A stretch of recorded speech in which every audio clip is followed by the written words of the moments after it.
Good evening. Guess the mic is working.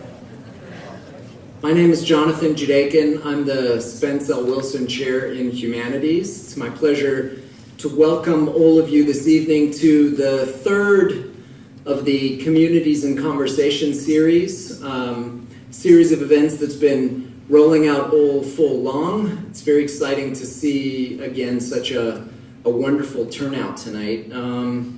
We started off this series, of course, with Noam Chomsky. A number of you hopefully were in the audience that night. And at the end of the evening, I said about Chomsky, around whom, of course, a lot of discourse circulates, that here we had been listening to someone who offered us, I said he would speak for 35 minutes. I think he spoke an hour and 15 minutes, an hour and a half.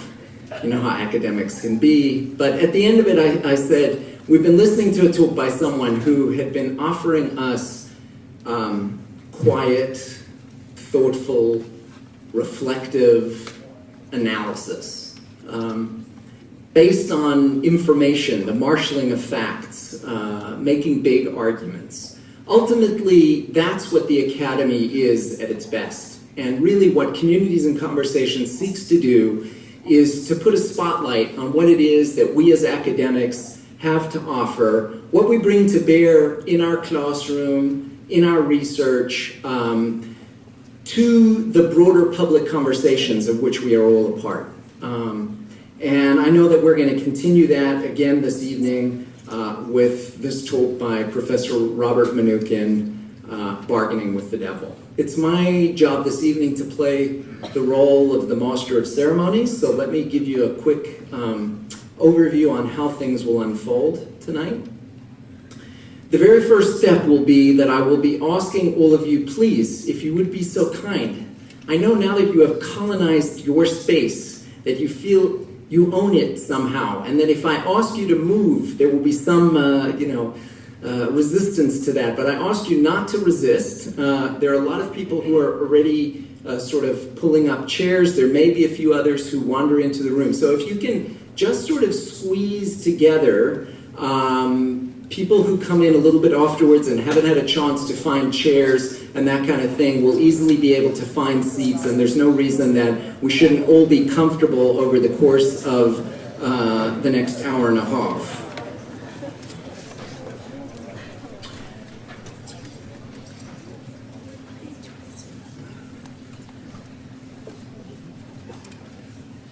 The second thing I want to ask you to do may be equally uncomfortable, at least for the many students who are here, and that is to please put your cell phones off for the next hour and a half. If they ring, it's really distracting. If you get text messages and you respond to them on your little screen, it tends to distract attention, so I would appreciate it if you would do that. The last thing that I want to do is ask all of you who are, really for the people who are not already a part of the Rhodes community and who aren't getting messages in the form of the emails that we're sending out or your professors talking about events, if you're interested in what's happening tonight, I can tell you that we have incredibly interesting speakers, discussions about every other week, and if Facebook is a medium that you are on, I want to ask you please to go to our Facebook page and to like us. It's very easy to remember. The Facebook page is Facebook.com/communities_in_conversations. Or just look up Rhodes College Communities in Conversation. If you appreciate what it is that we're doing, but you're already informed because you're checking the website regularly or you're getting emails, but you want to actually let people know within your network about what it is that you're doing, please like us, because obviously a part of the reason why Facebook is important is that once you've liked something, everyone who's also part of your network will see what it is that you're into, and we can get more people involved in the conversations that we're attempting to mount. So, with that said, let me just say a few thank yous. With events like this, it never happens in isolation. Part of what we're trying to do is to really pull together conversations across disciplinary silos and to build over the course of time intellectual community through shared reading of text, through shared conversations that we're having around those texts. And that's as true tonight as ever. So I want to thank tonight Stephen Samaras and Dick Fisher from the Department of Commerce and Business. Part of the reason why a number of students are here tonight is because of a conversation that we had over lunch at the Rat about this event. I also want to thank Professor Marcus Pullman, who works with a lot of the pre-law students and mock trial students, for his support for what we're doing. Stephen Sicoli from International Studies, who works with students also in the Model UN.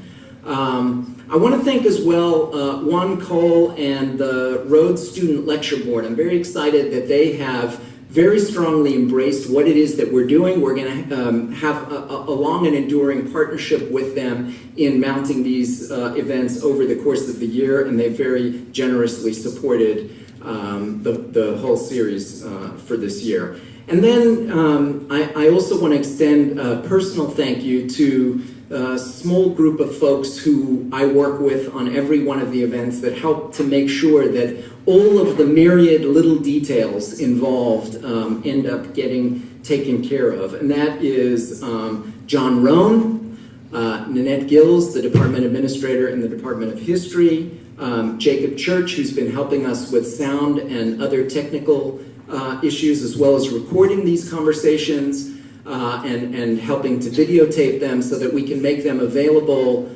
on our Facebook page and through other media for the folks who could not be here tonight. So I'm very appreciative of them. With respect to this event in particular, it came about as a result of a conversation that I had with Jim Lanier, who's a professor emeritus in the Department of History, and who very, very early on, when I first came aboard last semester, told me about this event that he had been asked to head up at Rhodes College by a good friend of his. And the friend of his was Paul Burrs. Paul and Phyllis Burrs are really the ones who have made this event possible tonight.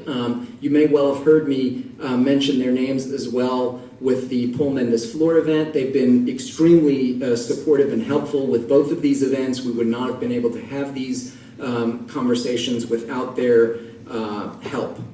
There are also two people who are deeply committed to one of the most important organizations in Memphis, and tonight is really made possible as a result of the work of Facing History and Ourselves.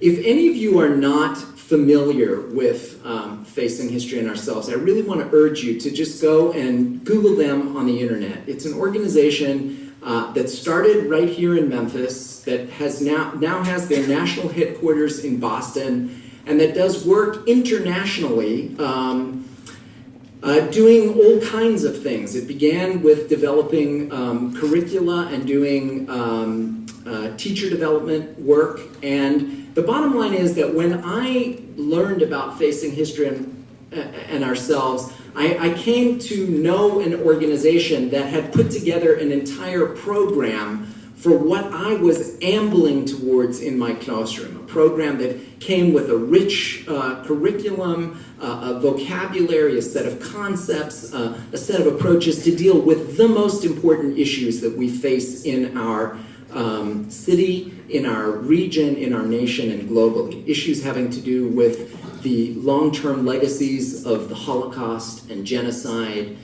inclusion and exclusion from citizenship and communities, issues of civil rights, and they continue to multiply the various areas of concern in their work, writing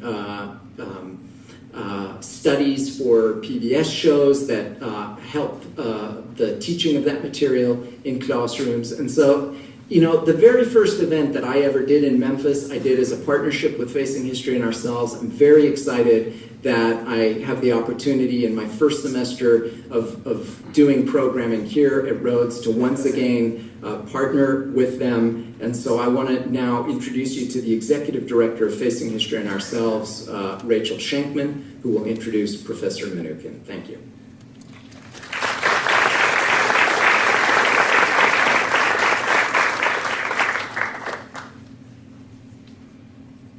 Thank you so very much, Jonathan. We are delighted to be partnering with Rhodes College this evening. And I too want to thank the Burzes for not only enabling us to do this, but for taking Dale and Bob today to Graceland and to really, providing the kind of Southern hospitality that I know they won't forget. So thank you so much, Phyllis and Paul. Should you bargain with the devil?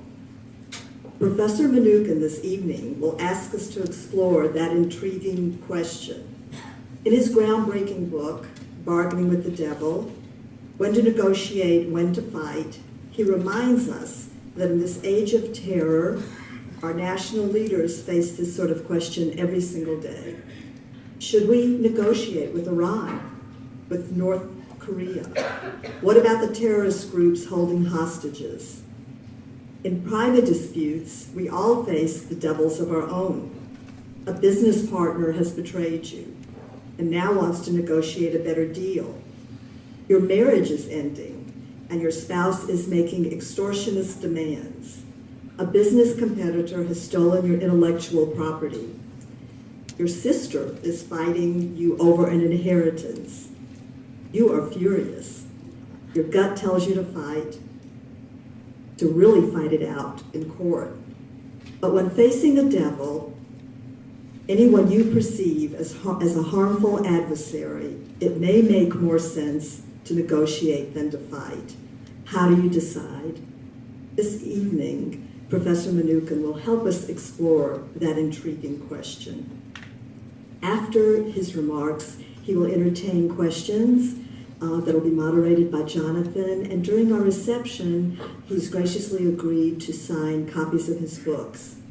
It's now my pleasure to introduce Professor Mnookin. Robert Mnookin is the William Samuel Williston Professor of Law at Harvard Law School. He's the chair of the steering committee of the program on negotiation at Harvard and the director of the Harvard Negotiation Research Project.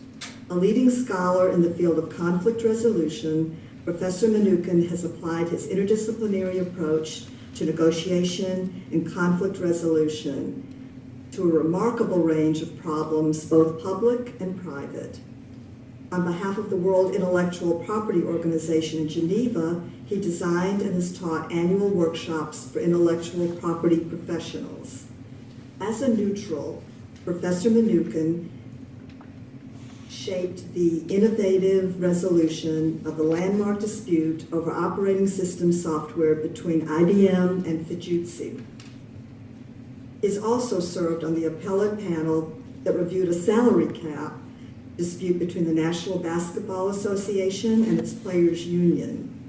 Professor Mnookin has written or edited over 10 books and numerous scholarly articles. The CPR Institute of Dispute Resolution awarded Beyond Winning one of his books, the Book Prize for 2000. I truly could go on and on and on, but I know what you really want to do is hear from our extraordinary guest. So we're so proud to welcome you to Memphis, to Rhodes, Bob Mnookin.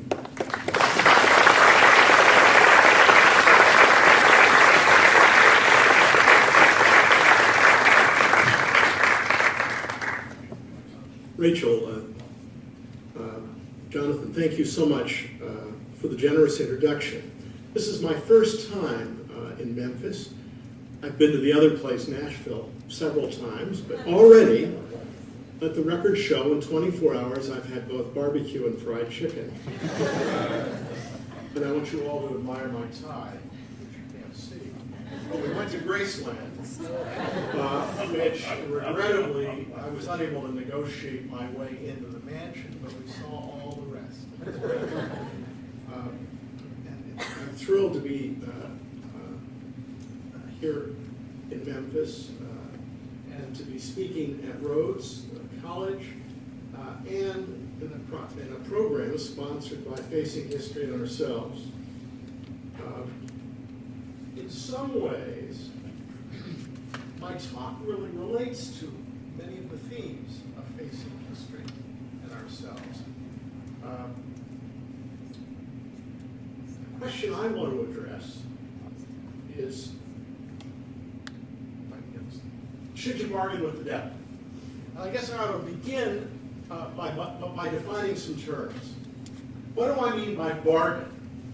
What I mean by bargain is to try to resolve a dispute, not by fighting it out, but through negotiation. Now, more importantly, what do I mean by devil? I have to confess, I don't literally believe in the devil. But for my purposes and for purposes of this book, I'm defining devil as an adversary who has hurt you in the past or you fear may hurt you in the future. Someone whom you don't trust at all. And someone that you may even think of as evil.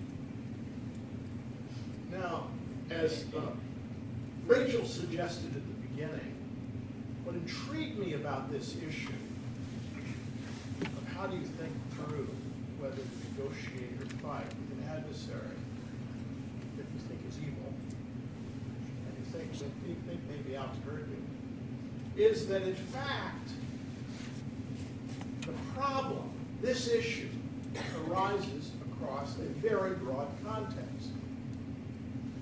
Our international leaders face it all the time. You only have to read today's paper. To what extent should we be negotiating with Assad in Syria? To what extent, instead, should we be pressing, at least if there could be a referral from the Security Council, for the International Criminal Prosecutor to prosecute him for what at least appear to me to be the crimes against humanity and war crimes? After all, he's killed more civilians than Gaddafi. North Korea has already been mentioned. Or Iran, and that's even more immediate. To what extent should we be engaging with Iran, searching for a grand bargain in which Iran agrees not to pursue nuclear weapons and not to support groups like Hamas and Hezbollah, in return for a commitment that we no longer, directly or indirectly, press for regime change in Iran, in return for our lifting all the economic sanctions and really doing a lot of commerce. North Korea was mentioned, but one of my favorites, the Taliban. I've just written an article where I hypothetically say it's 2014.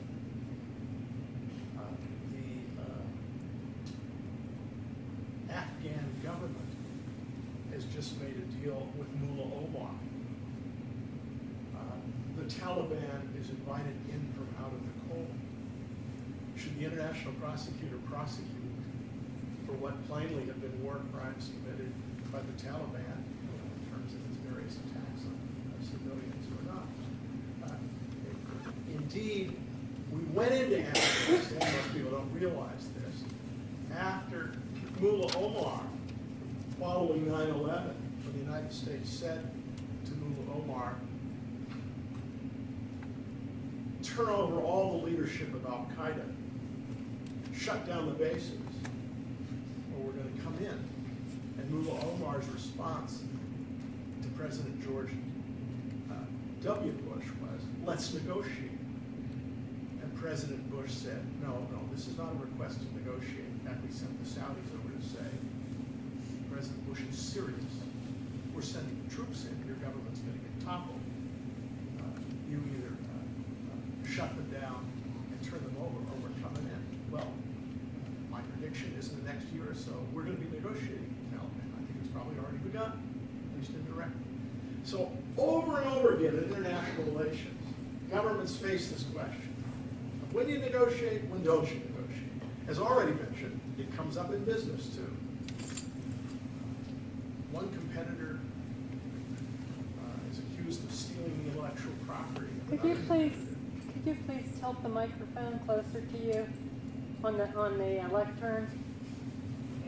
We can't hear you. Oh, I'm so sorry. That's right. I- Is it on? Just a minute. Oh, I'm so sorry. It's not the lectern's microphone. I'm too dim-witted to turn on the... Can you hear me now? Yes, thank you.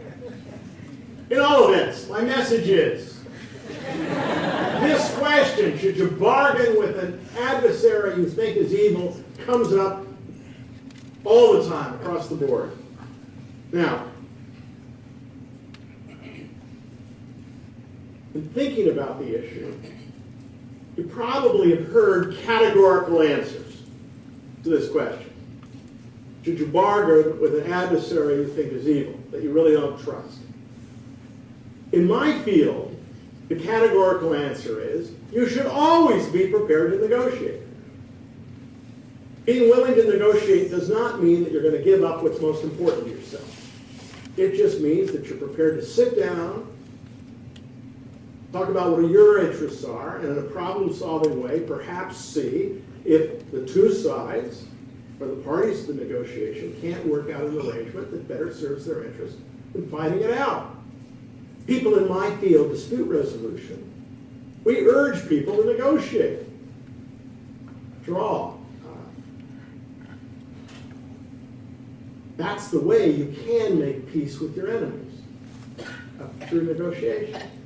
Far better, after all, for international conflicts to be resolved through diplomacy than through warfare.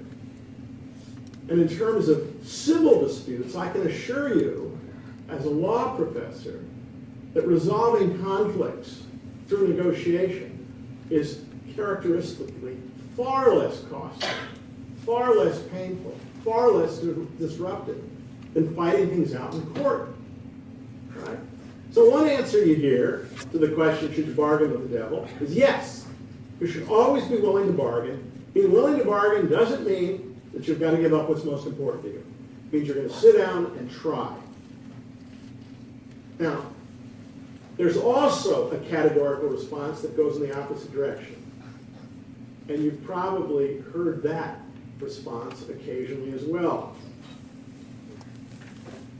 You all know the Faustian legend.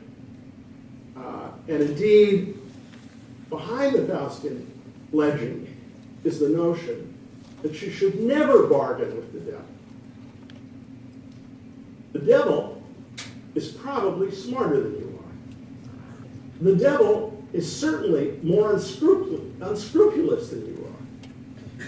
Most fundamentally, the devil may offer you something that you really want, that you really desire. But to negotiate the devil risks soiling your soul and giving up what's most important to you in terms of your own moral values. Indeed, what's very interesting is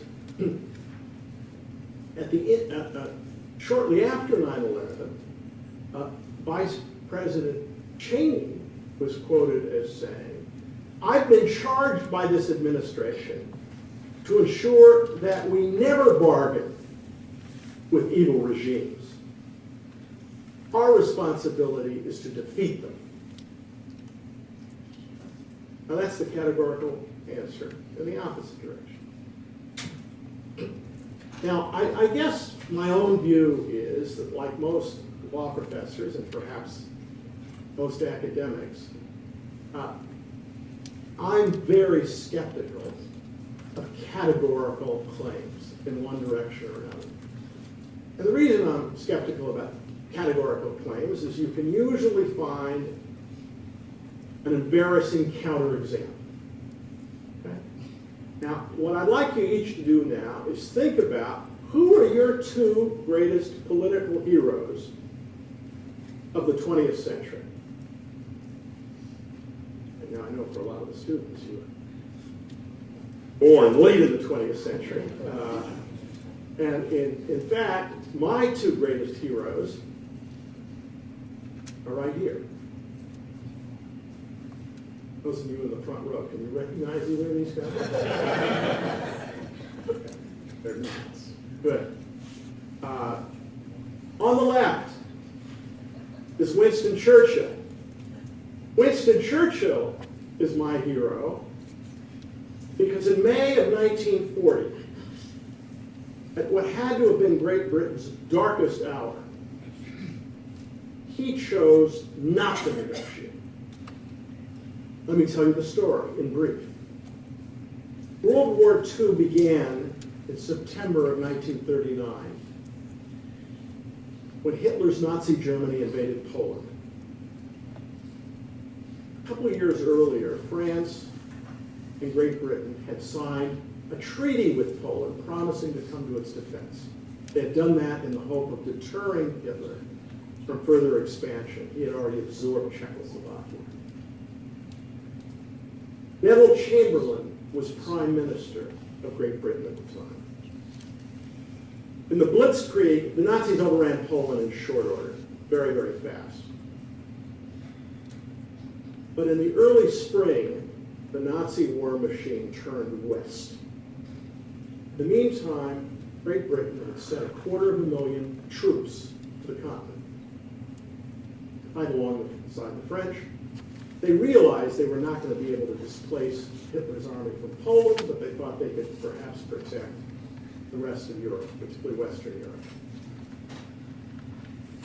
When the Nazis headed west, they very quickly overran the Netherlands, Denmark, Belgium.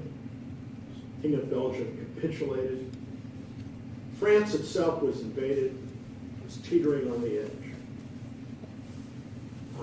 At this time, Winston Churchill was asked to become Prime Minister of Great Britain. He'd been in the wilderness for many years, although he had been Lord of the Admiralty at the beginning of the war. Early in his, shortly after he became Prime Minister, Lord Halifax, who was his foreign minister, and the Italian ambassador to Great Britain cooked up a scheme. Italy was not yet in World War II. Mussolini had massed troops near Nice, and they were getting ready to pounce because they wanted to share in the spoils, and predictably they thought France would fall. Well, anyway, the Italian ambassador in Halifax thought, why not ask Mussolini, the leader of Italy, that had not yet declared war on Great Britain and France, to act as a mediator in a negotiation between Great Britain and Nazi Germany to put an end to World War II. Now, if you read Churchill's 5-volume history of World War II, you'll find not a word about this. But in fact, for 4 days in May of 1940, the British War Cabinet debated whether or not to pursue negotiations. In the end, Churchill refused to negotiate. And it was an extraordinarily courageous act because at the time the Soviet Union was not allied with us in World War II because what was the most cynical negotiated treaty of all time, the Hitler-Stalin Pact, they'd agreed they'd carve up Poland. Nor, you might ask, where was the United States? The United States wasn't in the war. John Kennedy's father, Joseph Kennedy, was ambassador to Great Britain. He was sending word back to President Roosevelt that the British are cooked. They should be asked to send the fleet to Canada so that after the fall of Great Britain, at least the Navy would still be able to carry on with the support of the Commonwealth.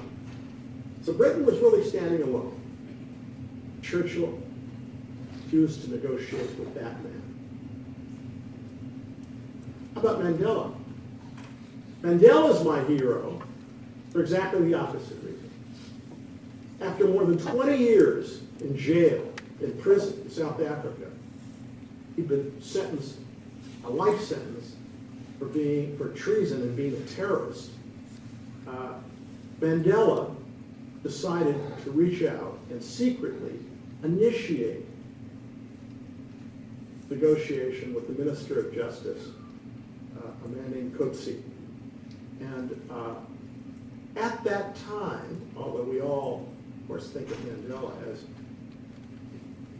the leader of the African National Congress to which he devoted his life, he, in fact, was not the head of the ANC. The head of the ANC was Oliver Tambo, and he was in exile. And the ANC, as an organization, had a policy with respect to negotiating with the National Party, which had been in control of South Africa and had erected the evil apartheid regime. What was their policy? Well, their policy was like that of many organizations or countries when they really don't want to negotiate. Their policy was, we would be glad to negotiate with the South African government when, A, they free all political prisoners, B, they make lawful both the Communist Party and the African National Congress, and C, they dismantle apartheid. If they do that first as preconditions, then we'll negotiate. Now you might say, that's of course what a lot of the negotiations would be about. It's a little bit like, by the way, it's similar to what we've said to Iran at various times too. That is, as a precondition, although it's now our policies is somewhat different, as a precondition to negotiating with them, they first have to stop doing anything with respect to the development of nuclear weapons. Well, Mandela, in his cell, in a marvelous memoir, which I commend to you, asked himself, given the policy of the African National Congress, should I invite negotiations secretly on my own? He had a way to get word to Oliver Tambo, because through his lawyers, they were able to get messages back and forth.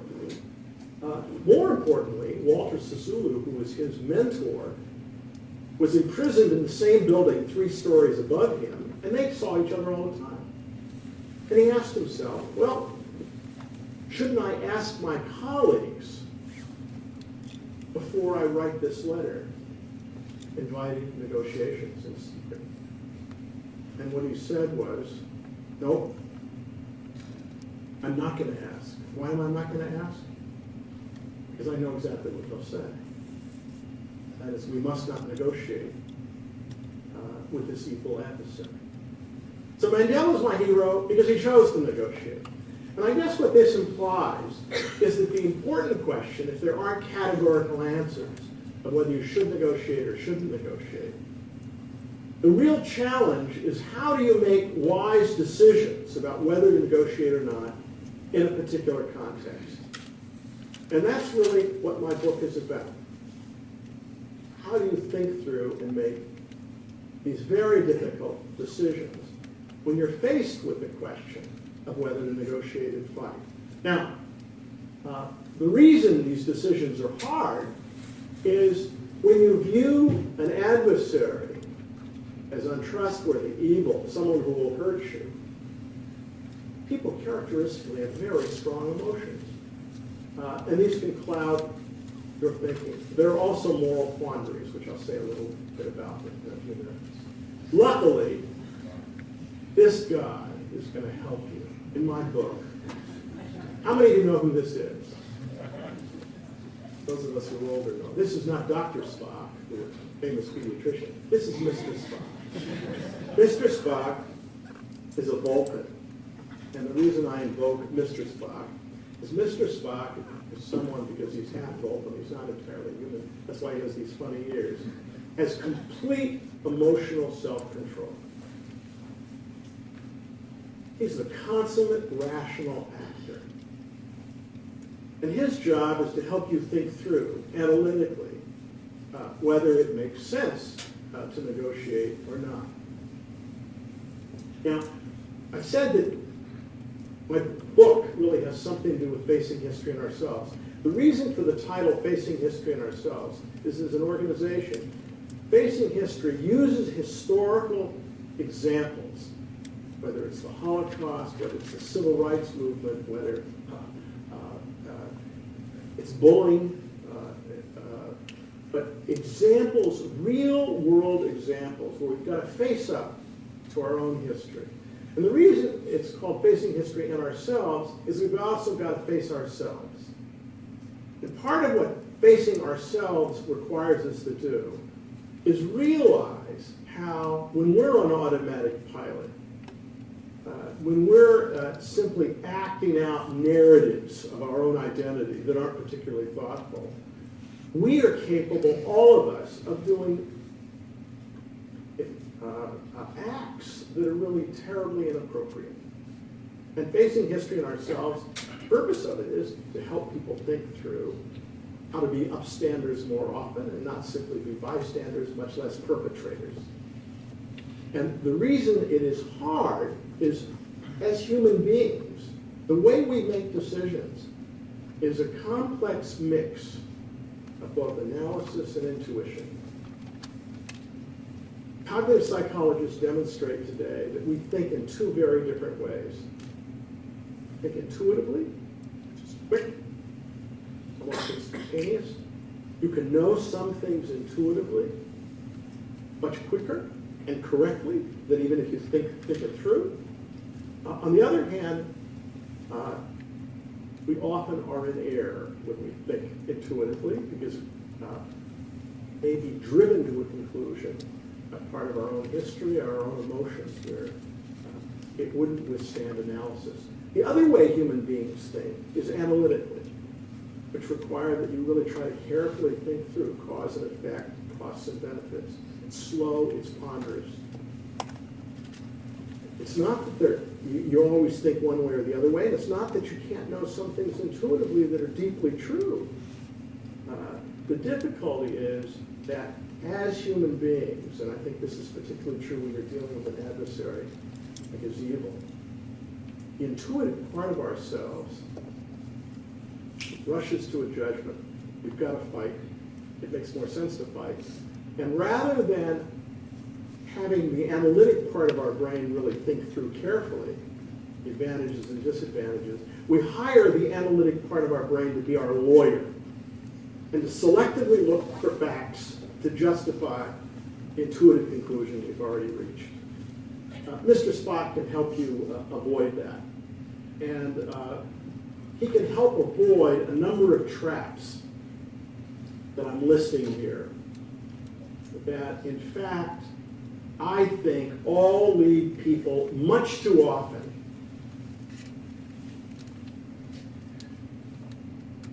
to fight rather than choose to negotiate. One of the traps, demonization, that is, you view the other side as evil. Not that they may not have done an act that was wrongful or even evil, but that in their core, they're just bad people. Tribalism, we all know about tribalism. What was mentioned was, our country versus some other country. Actually, I'm part of the Boston Patriots tribe. We had an unfortunate defeat lately. But what you find out all the time, it fights between companies often. It's our company versus the other company. Dehumanization. Have you heard terrorists described as they're animals? They're not even part of the human community. When you dehumanize someone, what it essentially does is it frees you from the constraints that we usually apply to ourselves when we're dealing with another human being. Moralism is just the idea that all of morality, all of right is on our side, the other side is wrong, and they're immoral. Zero-sum fallacy is something that as a negotiation instructor I talk about all the time. And that's really the basic idea that in a negotiation, when I win, you lose, when you win, I lose. It's the idea that negotiations are purely distributive. As a negotiation instructor, one of the core things we teach all the time is through negotiation, it is possible to expand the pie and create value. That doesn't mean there aren't distributive issues, but the zero-sum track is how many people view negotiation as sort of a win-lose proposition. Fight and flight are sort of basic human instincts that drive quick action that may not be very analytical. And the call to battle involves a situation where the leader, whether it's our president or the head of a company or the head of a union, says, holds up the flag and says, we're going to battle. We're going to fight it out. Where suddenly to question the decision is characterized as almost disloyal.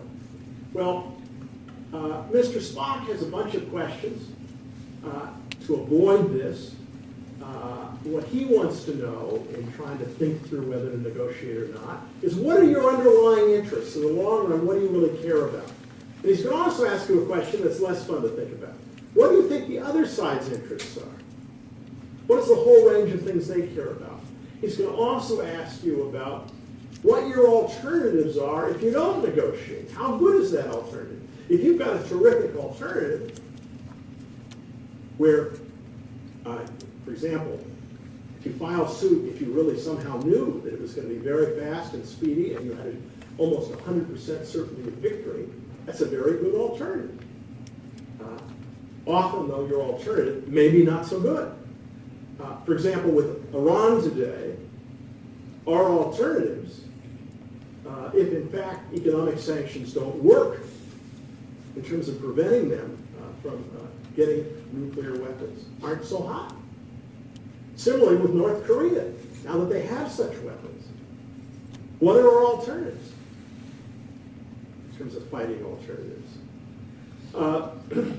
Most of all, what Spock's going to ask you to do is try to imagine, are there negotiated outcomes that could make both you and your adversary better off than your best alternative away from the table? If so, negotiations, there are real possibilities for negotiation.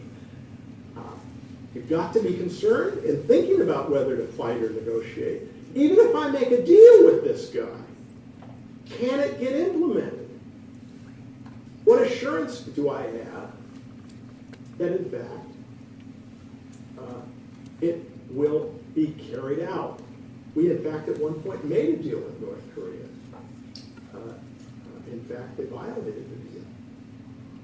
Finally, you've got to ask what the costs are. Well, there are also considerations of legitimacy, morality, and identity that I want to come back to.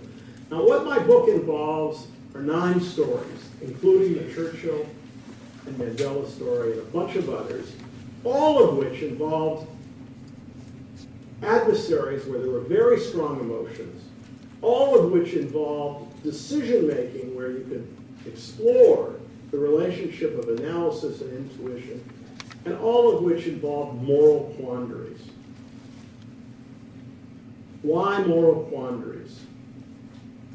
Being prepared to negotiate with someone means that you're prepared, if possible, to make a deal with them. It's not only going to make you better off, it's going to make them better off than their best alternative. This can often be the situation if you look forward and you think about what serves my interests in the future. The moral quandary, though, is there's often a tension between making a deal that may serve your interests going forward and your own feelings that you must pursue justice for what happened in the past. A negotiated deal characteristically requires you to give up the pursuit of justice in terms of what occurred in the past. And that's painful. 2 of the stories in the book involve situations where an individual faced a totalitarian regime. Rudolf Kastner chose to negotiate with Adolf Eichmann in the hopes of saving Jews in Hungary in 1944. It's quite an extraordinary story. In fact, he succeeded with Eichmann's consent, saving about 1,700 Hungarian Jews who were put on a train that eventually reached Switzerland. How did this happen? Well, the two of them were negotiating about the possibility of a much bigger deal, where Eichmann had proposed that perhaps all of Hungary's Jews might be saved if the Allies, this is in the middle of World War II, would agree to provide 10,000 trucks that the Nazis, Scouts Honor, promised only to use on the Eastern Front. And Kastner, negotiating with Eichmann, said, well, you know, you really ought to show. Eichmann had a very distorted sense of the power of world Jewry. He really thought that somehow world Jewry, I'm putting that in quotes, would be able to buy 10,000 trucks. And the Germans were really running a little short, and get them to them. And one of Kastner's colleagues, a guy named Brand, in fact, was sent through Turkey to talk to the Jewish agency in Palestine, and word got back both cabinet in Great Britain and the United States. Of course, it was a preposterous idea. But Kastner was able to save 1,700. After the war, he ended up going to Israel, thought he'd be celebrated as a great hero. In 1952, however, he was denounced by an old Hungarian man who had lost relatives, and he was denounced for having negotiated with the Nazis. And indeed, he ended up suing the old man for libel, and there was a trial. And the trial judge ended up condemning Kastner, saying, Kastner, you chose to bargain with the devil, and you sold your soul. You, in fact, judge claimed, the quid pro quo was you were able to save 1,700, including some members of your own family, but the quid pro quo was you knew all about Auschwitz, and you know what was going to happen to the Hungarian Jews that were being rounded up. And instead of warning them, you chose to negotiate. The Israeli Supreme Court, 2 years later, reversed that cruel decision. In the meantime, though, a right-wing Israeli extremist assassinated Kastner. Incredibly tragic story. What it suggests is that if you choose to bargain with the devil, you can expect to be criticized by some people who said, you're not being tough enough, you're not being strong enough. Moreover, bargaining with the devil, and it's only a partial success. There are lots of opportunities for second guessing afterwards. Another story involves Natan Sharansky. He refused to negotiate with the KGB, and indeed spent a number of years in a Soviet prison. As a consequence, he was finally traded for an American spy. Sharansky was a tough guy who would have nothing to do with the KGB, even though they promised him, look, if you'll just renounce your cause, we'll free you from prison, and after you're free, we'll let you leave the Soviet Union. And we know that once you leave the Soviet Union, you can say that we coerced you. In other words, they were almost inviting him to say something for a while so that he could then be freed. Wouldn't do it. And indeed, when finally they flew him to East Berlin, because there was this swap, he didn't know why he was being flown to East Berlin to be free. The guy on the KGB on an airplane, as they landed in Berlin, said to him with a gun pointed at him, you see that car waiting? When you walk down the stairs of the plane, walk directly to that car. Do not walk in a crooked line. Sharansky said, his card, no. For the last 9 years, I've refused to make any deal with you. What makes you think I will now? He walked down and walked in a straight line. I walked in a crooked line intentionally after the guy had told him to walk in a straight line. Tough cookie. Some of the other stories in the book involve business disputes. One involves the San Francisco Symphony. It turns out that big-time symphony orchestras, many of them have very contentious labor relations, and I was asked to help the musicians and others learn how to negotiate. There's a divorce case, and then there was a sibling fight between some sisters who had the good fortune of inheriting from their father who died, extraordinary seaside Cape Cod summer home worth several $1 million. One of the sisters, the oldest sister, lived in California. She says, what use do I have for a seaside estate 3,000 miles away? Said with 2 siblings, you can either buy me out or we've got to put it on the market to sell. The middle sister said, sell Swan's Way? That's what they called this house. This is the heart of the family. Mommy and Daddy had had it for 40 years. They wanted our children and grandchildren to have it. They said, maybe we'd offer you 1/3 of the appraised estate tax value. The sister said 1/3 of the estate tax appraised value, that's only half as much as Sotheby says the house is worth. The sisters stopped speaking to each other. A lawsuit was filed. I had the good fortune of being asked to mediate this dispute, where I assure you there was plenty of demonization. Let me just sort of conclude by asking a question. How many here, if you think about your cousins, you go back a generation or two, if necessary, how many of you know of a family fight? Could have been over a portrait, an engagement ring, it could be over anything, where as a result of the family fight, family members no longer spoke to each other. Family fight over property. How many of you had something like that happen in your family? Raise your hands. There must be less conflict here. I'd say about 30% of you raised your hand, but it's in fact pretty common. Well, my advice in thinking about whether or not to fight or negotiate is you should systematically invoke Mr. Spock and compare the expected costs and benefits. The book tries to give an assessment of how you might do it. You should get advice from others. Because of the traps identified, I think you ought to have a presumption in favor of negotiation, not of fighting. It's a rebuttable presumption, but if it's really close, you ought to choose to negotiate. And finally, I'm quite suspicious of people refusing to negotiate because of their own moral intuitions, when they're making a judgment not for themselves, but for a larger group. For example, when our president or our leader says he's going to refuse to negotiate because of his own moral intuitions, I'm a little dubious. I don't think that's what they're elected for. I think I'd rather have them try to think through the costs and benefits going forward.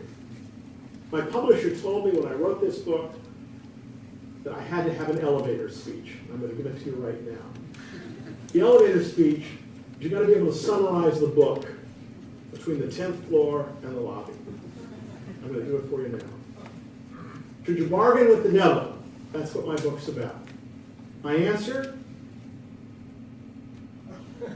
Not always.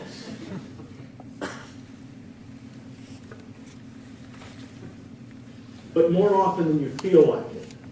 And more often than you feel like it for 2 separate reasons. First, you're often not going to feel like it because strong emotions, particularly anger and fear, are going to cloud your analytic abilities to really think things through and will distort judgments.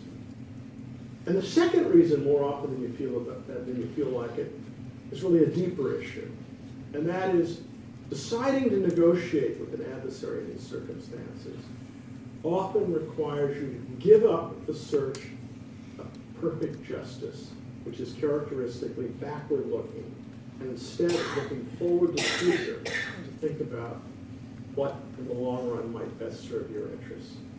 I'd be glad to take some questions. Thank you.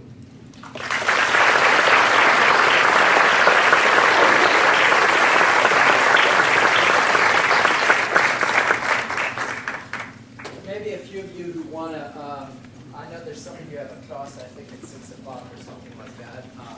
For sure this is going to be the most interesting part of the evening, so just, I'm going to take a minute or two and let those of you who need to leave to go.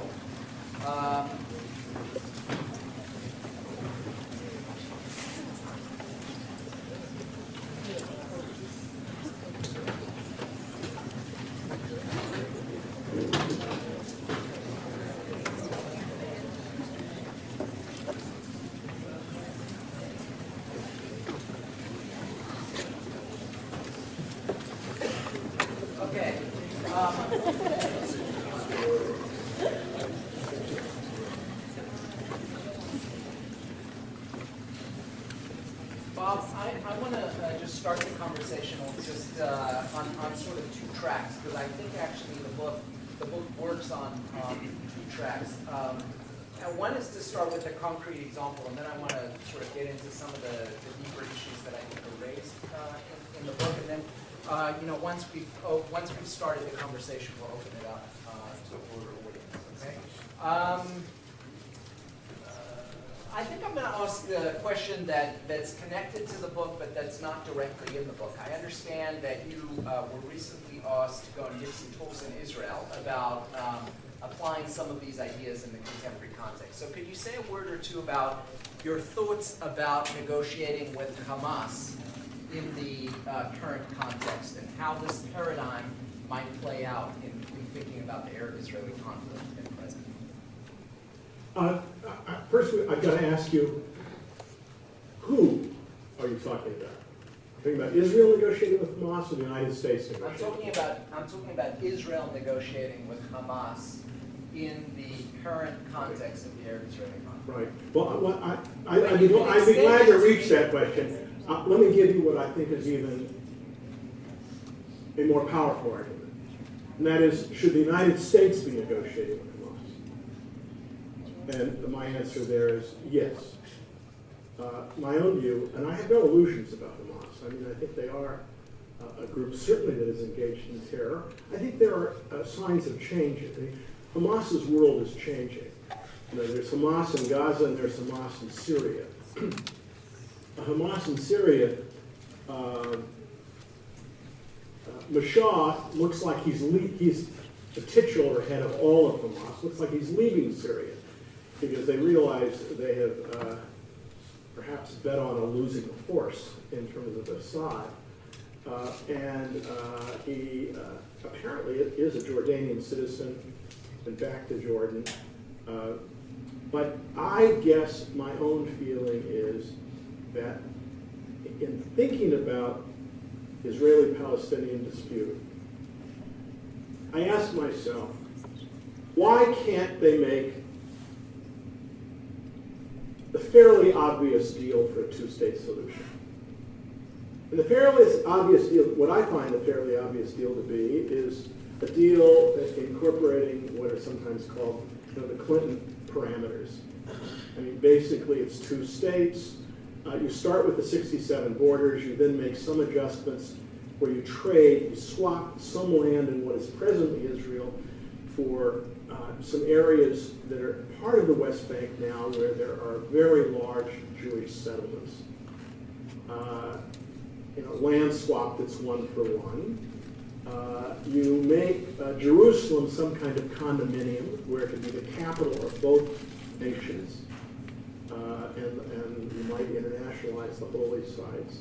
You've got to provide for Israel's security interests, and part of the deal would be the new Palestinian state wouldn't have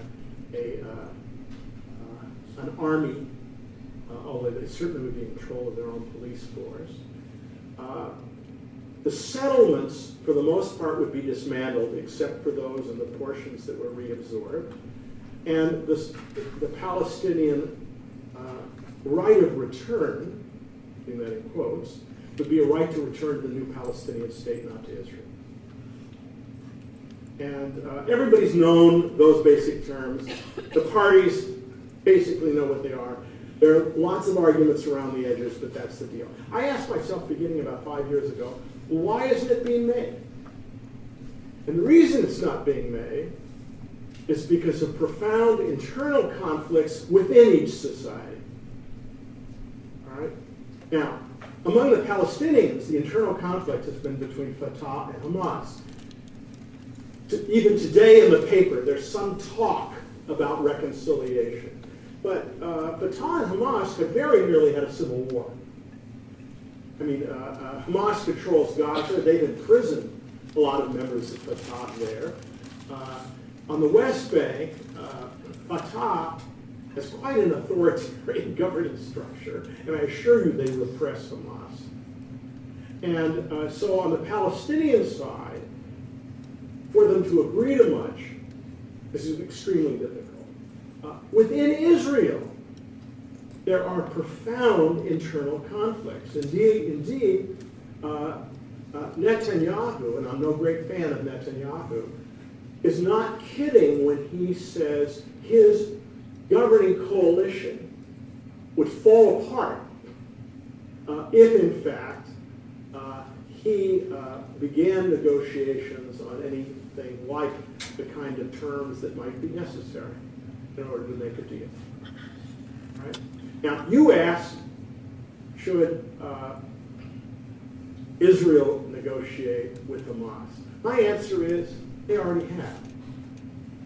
Corporal Shalit, there was just a bargain deal where 1,019 Palestinian prisoners were exchanged for one Israeli soldier.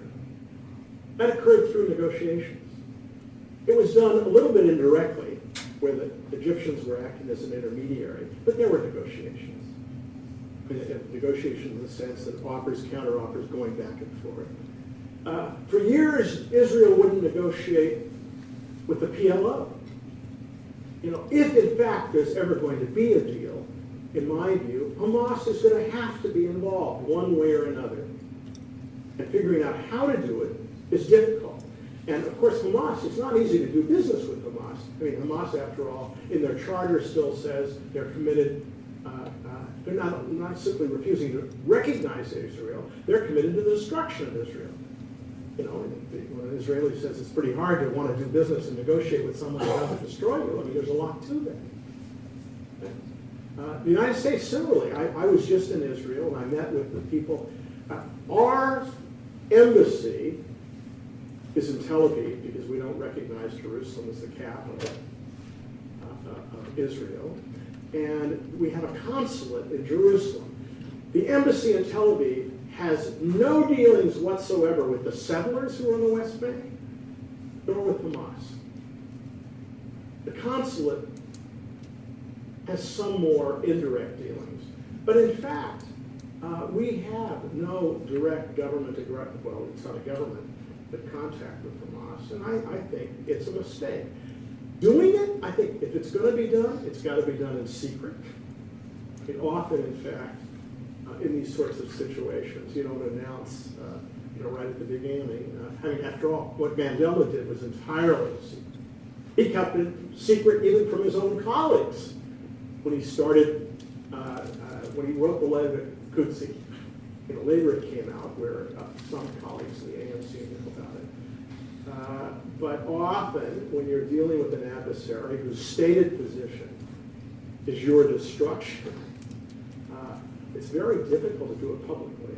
But that doesn't mean that the better part of reason is that you shouldn't begin conversations, at least in secret, especially in circumstances where you could imagine a deal that could make both parties a lot better off than the status quo. So for that reason, I'd say yes. Okay, so let me just use that historical analysis to jump to kind of the meta level and continue the issue with Hamas, okay? You've given us a paradigm. First of all, each side can't go in insisting on preconditions that effectively preempt the possibility of negotiation. And you've given us also a whole template for thinking about how we can understand the ways in which if Israel and the Palestinians go through your list and say, they don't engage in demonization, they go through a full cost-benefit analysis, Spock is in the room, mediating the entire thing, you can see already how this would in fact, if it was a rational process that was at stake, how we might lead to precisely the kind of negotiated settlement. But just for the purposes of sort of thinking through your paradigm, let's say that in fact what preempts it have to do with categorical imperatives on both sides, what you're calling the Faustian bargain. It has to do with an absolute moral position on both sides. Yes. And I want to make this just a little bit more difficult here, because I think that one charge that could be leveled at the book is that it's historically retrospective. That is, many of the examples, Sharansky, Mandela, Churchill, one way to think about what's going on with their character was that in the course of making their decision, they actually operated out of an absolutely defined moral compass. And that's what ended up guiding them. You go into a fair bit of detail when you talk about Sharansky with respect to this. And it's another way to think about it with respect to Mandela. And they didn't go through the whole first part. In fact, everything was guided by a moral imperative in the end, right? I don't think that's true of Mandela. Okay, but let me just extend this a little bit. So, And I get your argument. Your argument is, in fact, twofold. One thing you're saying, I'm going to let you finish, but I just want to summarize what you've said so far, because you've said a lot. One thing is you could say, look, it's easy if after the fact you look back and you say in some circumstances there was a good outcome, let's take Churchill, and Churchill chose not to negotiate, but that's after the fact. And the fairer thing to do is ex ante, given the information that was available, what would have been the sensible or wise thing to do with the facts known by the players at the time? And to what extent did they behave in either, in a wise way? I guess what I'm getting at is more, I understand how that works in your paradigm, but where I think it sort of falls down for me has to do with the tension between morality and the cost-benefit analysis. Right. That's it, because the Kastner example is another one where he's got there's no moral meter, and that's partly why he ends up negotiating. And I think this is a particularly sort of difficult one.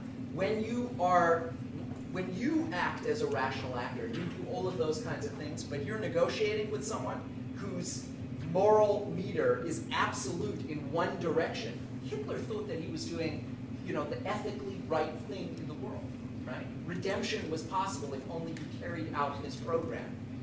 Socrates said, we all think that what we're doing is right? Right? So I guess this is where I want you to help us just a little bit more to think about how your paradigm helps with people like Hamas, let's say, who are operating with an absolute moral imperative that ultimately is what guides how they approach their whole worldview.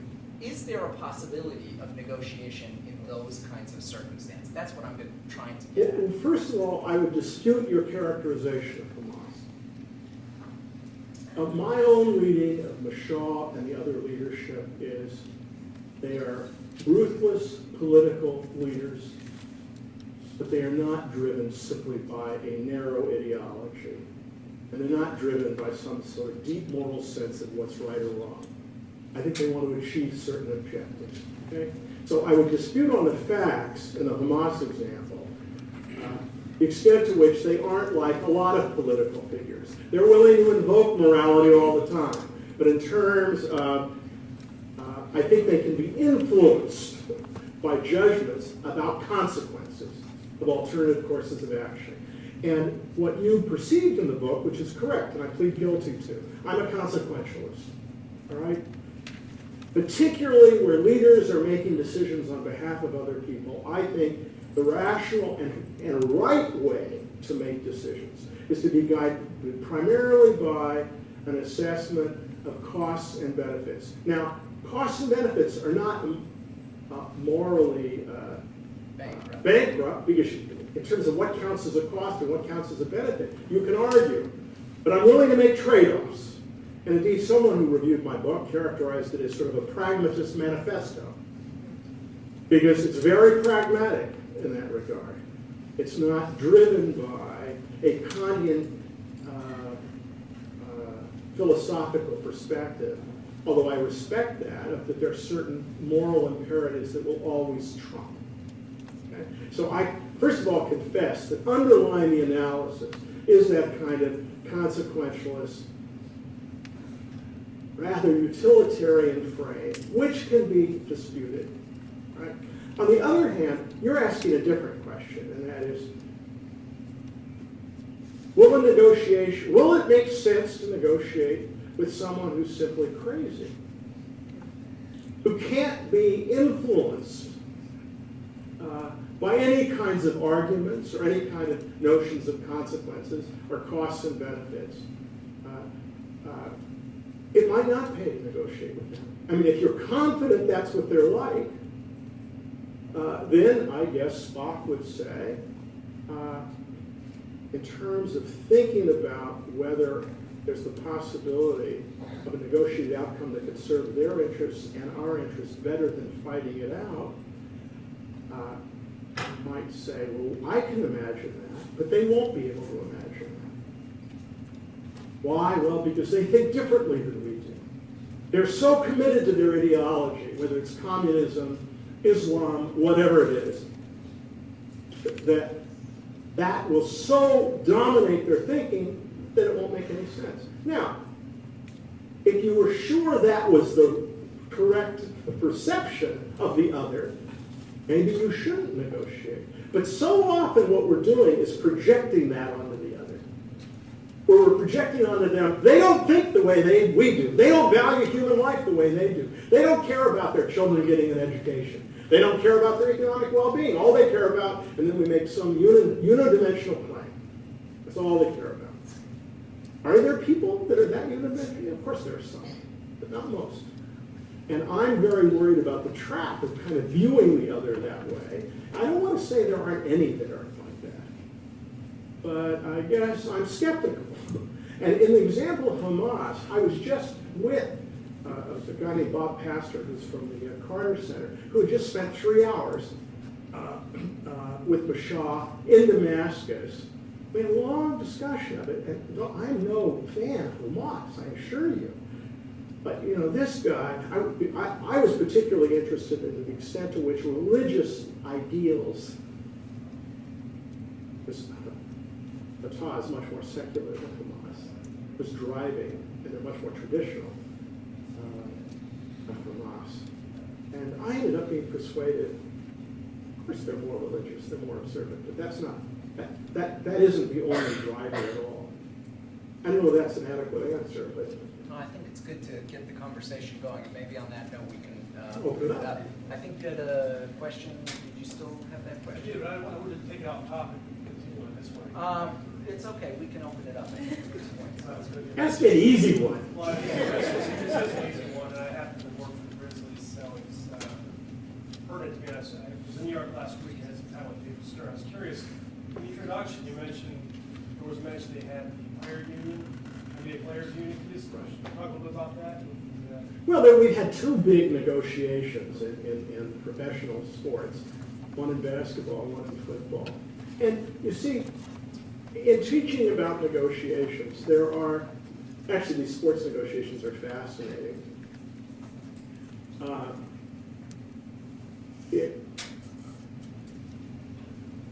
There's a conspicuous distributive issue. The players want a larger share of the pie, and the owners want a larger share of the pie. And part of what they're bargaining about is just who's going to get what size slice. What's also clear, though, that there are value-creating opportunities, or at least opportunities to destroy lots of value in terms of goodwill and everything else if there are strikes. And what these things often boil down to is kind of a crude game of chicken. I mean, what we saw in Congress, by the way, last late summer and fall was a game of chicken, right? Between the House and the administration. As a negotiation analyst, I mean, the way a game of chicken operates is, you all probably know the metaphor of two cars speeding towards each other, where the chicken is the one who swerves. And one of my professors, Thomas Schelling, said, if you're playing a game of chicken, you know, two cars are entering an intersection at the same time or heading towards each other, if you can pull the steering wheel off your car and throw it out the window and sort of say, I have no more control, you're going to win the game. Because neither side really wants a crack on it. But on the other hand, often in the game of chicken, what people want to do is persuade the other side that they're more committed, not giving in, than you are. And indeed, it's one of these situations where appearing to be crazy can be a big advantage, right? You know, I mean, with the Tea Party, the Tea Party people saying, oh, we don't care if the United States defaults, even though we're trying to pull out of a terrible recession. Don't care? It's kind of crazy in terms of economic consequences for the country. But in fact, in terms of the bargaining game, if Boehner, the other thing that's happening in all kinds of negotiations is behind the table, there are often, as I gave the example of the Israeli-Palestinian conflict, there are often internal conflicts. And for example, these professional sports negotiations, think about the different interests of the low-paid players compared to the very highly paid players. Think about the different interests of a player whose professional career is likely to be only 2 more years, there's going to be a strike, and a player whose expected career is 7 or 8 more years. And so behind the table, there are often these internal tensions. In terms of the sports teams, too, some owners are richer than others in terms of what their interests are. And what makes negotiation endlessly fascinating is these kinds of complexities can affect the strategic analysis. But I'm glad that the football, I think I'm glad, even though the Patriots lost, that we had a full football season this year. Other questions? I think what you're talking about right now is an interesting discourse. I wanted to know how you feel, like in terms of actually negotiating, once you've decided to negotiate, how important is it to talk in terms of the other person's interests when you're negotiating? I think it's fair. You know, the best negotiators, in my view, are people who, at first, have really thought through the full range of their side's interests. On its deep and serious level, full range of their interests. And have really studied the other side and thought hard about what their interests are and the full range of their interests. And I think that part of what, in teaching about problem-solving negotiation, we teach people how to do is don't just go in and haggle. There are going to be distributed issues. But a lot of people think all negotiations involve is one person offering high, the other person offering low, each saying, okay, I'm going to make my final offer, but give a little more, but it's not really the final offer. And in fact, in many circumstances, and that's sort of treating negotiation as if it's purely a zero-sum game, there are often opportunities through creativity to expand the pie and do much more. I mean, for example, in the sports field, all right, there was a very famous example. Oh goodness, I wish I knew more about professional basketball. Dennis Rodman? Okay, Dennis Rodman. Dennis Rodman was a brilliant basketball player, but a very unreliable guy.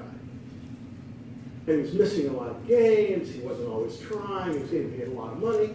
And what the owner of their team did was set up a compensation scheme where it said, look, we're going to pay you so much extra for each game above whatever the number is, 70 you play in a season.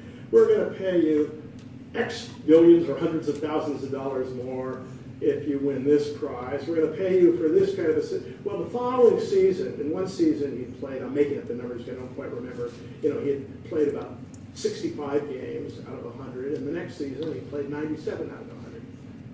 And it was the same person, they just sort of changed the incentive structure. And in fact, Dennis Rodman was plainly a lot better off, but his team was also much better off. So it wasn't a matter of a win-lose. It was, in fact, being creative to set up a structure that served the interests of both sides. People often say, well, the only time you can really negotiate is where you have the same interests as the other side. I say wrong. The usual opportunities for creating value are where you can trade on differences. I have different time preferences than you do. Or I'm a vegetarian and you're a carnivore. You're going to trade me your broccoli for lamb chops that I wouldn't eat anyway. I mean, what makes world trade go around is people being able to trade things where there are differences in valuation. So it's often differences that really can drive the ability to make satisfactory negotiations. But I think I heard in his question also the way in which you frame the negotiation, Yes. having to do with your language about the other side. And I wonder if you want to say a word or two more about that. That's specifically mentioned language. So going into the negotiation, having framed it, speaking about the other side in a particular way might be really key here. I think it can be enormously helpful. Obviously, if you go into a negotiation with an attitude that I'm not going to treat this person as an enemy. That doesn't mean you have to trust them. You may have to verify. But where what you're really going to do in terms of your language is make it easier for them to say yes to the things that you want. And demonization often does exactly the opposite because people feel disrespected, they may feel fearful, and when they're frightened, it's much harder for them to do things. But in fact, being prepared in a negotiation to be a leader and not just a follower, and to suggest how negotiations might be done productively can be enormously valuable. I'll give you an interesting example from my own profession. If you ask most lawyers, when you think about negotiations, would you characterize yourself as highly adversarial or collaborative? Guess what most lawyers say? Adversarial? How many say highly adversarial? How many say collaborative? You know what a majority say? It all depends. I can do both really well. Honest to God. That's what they say. I'm a switch hitter. Whatever you want. No. And then I ask them, well, what does it depend on? And they say, well, it depends on the other side. If the other side's adversarial, I can be adversarial as all get up. I can be tougher than them. If the other side's collaborative, well, I'd like to collaborate. To which my response is, you are ceding to the other side the control of how the negotiation goes forward. Imagine a world where most people, in fact, sometimes they're collaborative and sometimes they're adversarial. And they say what it's going to depend on is how the other side behaves. That means your behavior, if you're prepared to be a leader, can really influence their approach to negotiation. Okay? So I can't statistically confirm my numbers. This is sort of anecdotal, but I think it has the. Knowing how lawyers are always scrambling for business, I'm sure a lot of them will say, I'll do whatever is necessary to do. But what I try to do in terms of teaching my students is not that you ever want to be a sucker, but on the other hand, what you often want to do is try to lead. And even where the other side's being adversary, you can say to them, look, the game you're playing is one that seems highly adversarial. I could do that too. I have the capacity to do it. My client has the resources to do it. I don't think that would be good for either of us. What I would prefer is that we really talk about what our underlying interests are and see if we can come up with a good solution. If we can't, then of course we can always fight it out. But where you really sort of, and apart from lawyers, other people can do that too. Yes, sir? But I've certainly been in situations, known of situations, divorce, medical malpractice, right, things like that, where, okay, I want to talk, I see plenty of reason to reach an agreement, I see plenty of constructive things, right, and the other side says, go to court, I'm going to fight it out, I won't talk with you. Right. How do you break the ice? How do you try to get started?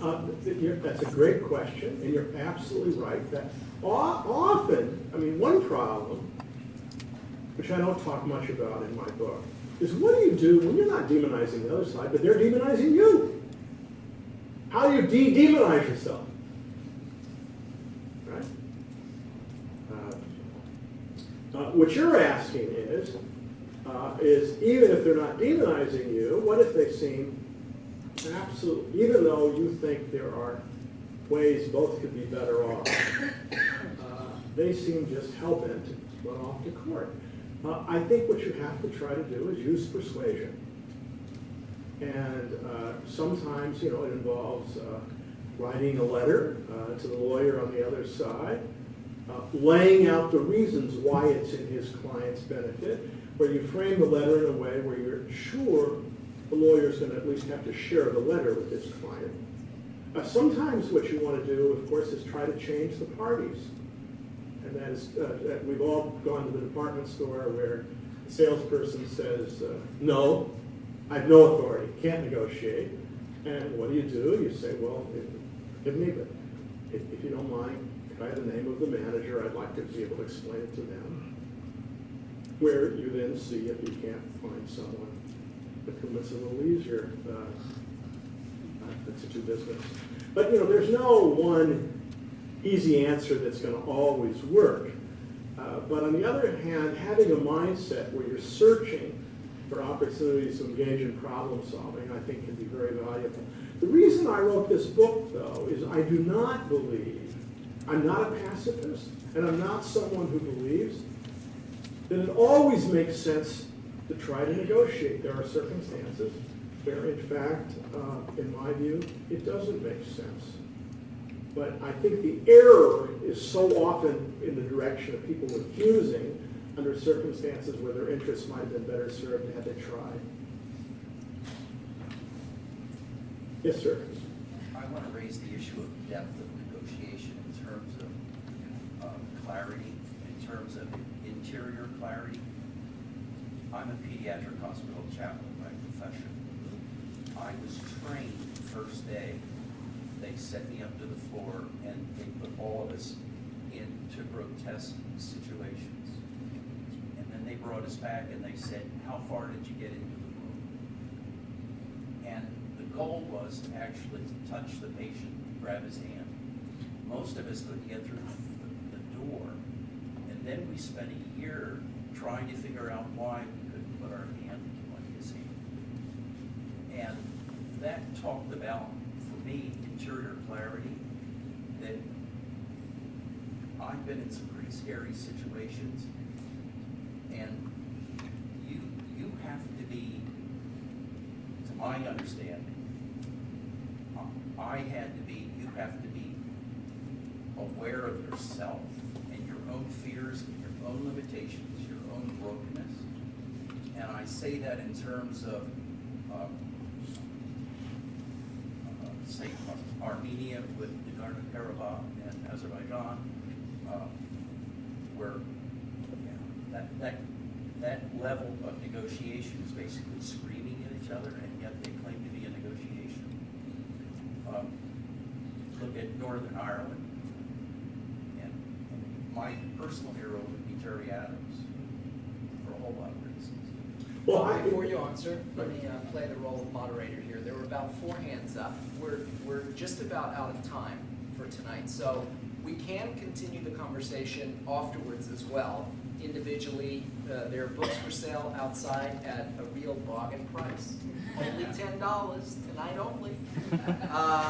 So for those of you who would like to get a copy of the book and have Professor Mnookin sign the book and continue the conversation out in the hallway, we can do that. I do want to allow, if you'll permit me here, to have the 3 or 4 people who had their hands up to ask all their questions, and then we'll watch you juggle several bowls all at the same time and wrap things up, and we'll conclude outside with some wine and cheese, if that's okay, because I want to open up the conversation as much as possible. So I know you had your hand up, is that correct?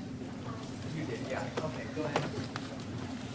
Should you bargain or negotiate a level that has led to downwards before? For example, North Korea has led the international community down once before.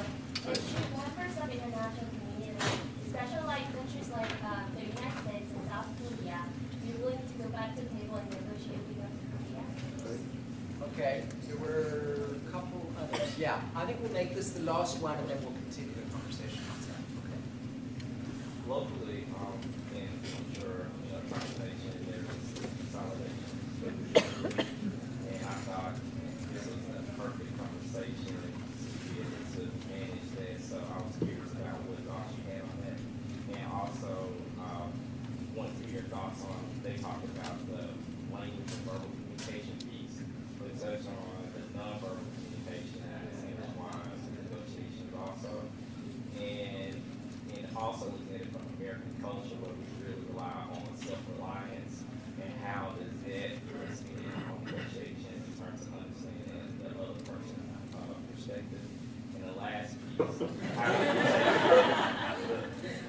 how do we take this, because in my opinion, negotiation is life, and how can we take this conversation and teach young people on, how do you have a conversation with your teacher in terms of, getting a better grade or performing